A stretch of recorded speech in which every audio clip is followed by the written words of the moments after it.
So for today's video, gagawa na naman ako ng banana cake. So, ito na lahat yung mga kakailanganin ko sa pag-bake.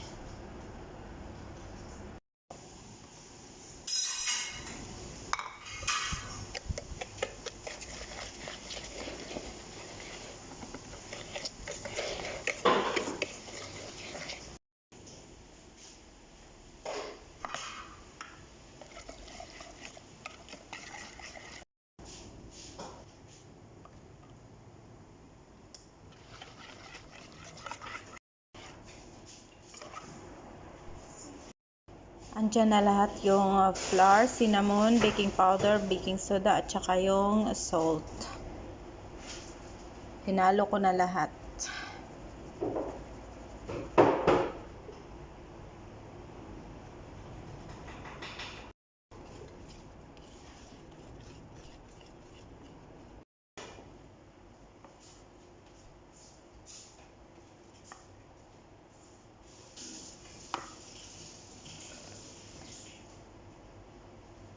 Ito yung minash ko na banana.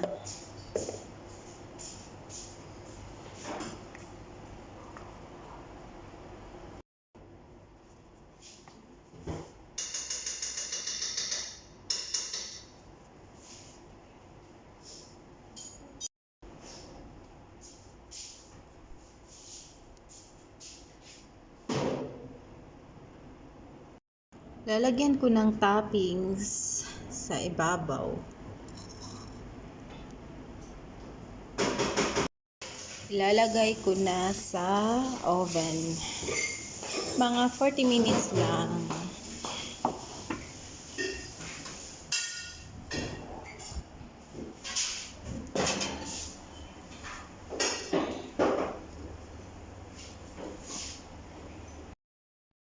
At ngayon, ready to eat na ang ating banana cake.